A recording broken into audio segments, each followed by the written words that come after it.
Hello எல்லாருக்கும் வணக்கம். இந்த பிரச்சனைய எங்கேருந்து ஆரம்பிக்கிறதுன்னு தெரியல. அண்டு தெரிஞ்ச அளவுக்கு சொல்கிறேன், புரிஞ்சுக்கங்க. 73 வருஷத்துக்கு பின்னாடி பராசக்தி அப்படின்ற படம் பார்த்திங்கன்னா தமிழ் சினிமாவில் வருது.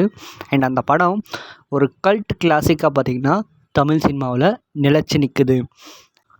இந்த டைட்டிலுக்கு, பராசக்தி என்ற டைட்டிலுக்கு ஒரு மிகப்பெரிய ஃபேம் பார்த்திங்கன்னா தமிழ் சினிமாவில் இருக்குது.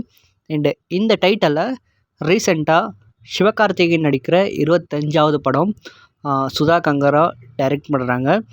அண்ட் அந்த படத்துக்கு பராசக்தி அப்படின்ற டைட்டில் வச்சுருக்காங்க அப்படின்னு அவங்களோட டைட்டில் டீசரை பார்த்திங்கன்னா சென்சார் பண்ணுறாங்க.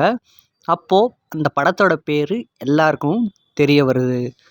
இன்றைக்கி பார்த்திங்கன்னா அந்த டீசரை ரிலீஸ் பண்ணாங்க. அண்ட் இன்றைக்கே இன்னொரு சம்பவம் பார்த்திங்கன்னா நடந்தது. விஜய் ஆண்டனி நடிக்கிற சக்திக்கு திருமகன் அப்படின்ற ஒரு படத்தோட ஃபஸ்ட் லுக்கை பார்த்திங்கன்னா ரிலீஸ் பண்ணியிருக்காங்க. அண்ட் இந்த படத்துக்கு தெலுங்கில் டைட்டில் பார்த்திங்கன்னா பராசக்தி. இதை பார்த்து எல்லாருக்குமே செம ஷாக்கிங். ஒரு படத்துக்கு 2 டைட்டிலா அப்படின்னு. அதுக்கப்புறம் தெரிய வந்துச்சு தெலுங்கில் வேறு டைட்டில், தமிழில் வேறு டைட்டில் அப்படின்னு.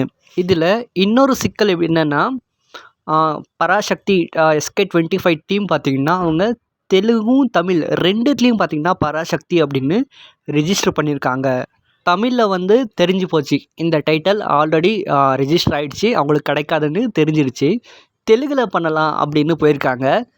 தெலுங்குலேயும் பார்த்திங்கன்னா Vijay Antony south Indian film chambers commerce அப்படின்ற ஒரு இதுக்கிட்ட பார்த்திங்கன்னா அந்த ரைட்ஸை வாங்கியிருக்கேன் அப்படின்னு ஒரு சர்டிஃபிகேட்டை காட்டுறாரு. இவங்க இப்போது SK25 பராசக்தி டீம் இவங்க தெலுங்கு ஃபிலிம் ப்ரொடியூசர் கவுன்சில் அவங்கக்கிட்ட பார்த்திங்கன்னா ரிஜிஸ்டர் பண்ணியிருக்காங்க. இப்போது இதில் என்ன பிரச்சனைனா, யாருக்கு பவர் அதிகமாக இருக்குது?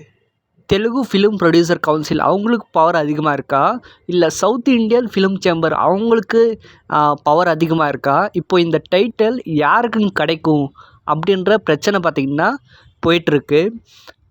இதுக்கு நடுவில் பார்த்திங்கன்னா இந்த டைட்டிலோட ஒரிஜினல் ஓனர் AVM ஸ்டுடியோஸ் அவங்க பார்த்திங்கன்னா ஒரு அறிக்கை விட்டுருக்காங்க.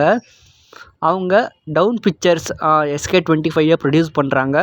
அவங்க பார்த்திங்கன்னா சிவகார்த்திகேயனுக்கு வாழ்த்து சொல்லி 73 வருஷத்துக்கு பிறகு இந்த தமிழ் சினிமாவை ஒரு கல்ட்டாக இருந்த இந்த படத்தோட டைட்டில் சிவகார்த்திகேயன் படத்தில் ரொம்ப சந்தோஷமாக இருக்குது அப்படின்னு இது பண்ணியிருக்காங்க. தமிழில் பார்த்திங்கன்னா பிரச்சனை இல்லை, தெலுங்கில் பார்த்திங்கன்னா இந்த பிரச்சனை போயிட்டுருக்கு. இப்போது தெலுங்கு யாருக்கு கொடுக்க போகிறாங்க அப்படின்னு இதை பார்க்குற ஆடியன்ஸ் அண்ட் ஃபேன்ஸு பார்த்திங்கன்னா சட்டு புட்டுன்னு பேசி ஒரு முடிவுக்கு வாங்க, ஒரே கன்ஃபியூஷனாக இருக்குது அப்படின்னு சொல்லிக்கிட்டு வராங்க. சிவகார்த்திகேயன் போகிற போக்க பார்த்தா ஃப்யூச்சரில் நடிக்க போகிற படங்களுக்கு இப்போவே டைட்டிலை ரிஜிஸ்டர் பண்ணணும்னு தோணுது.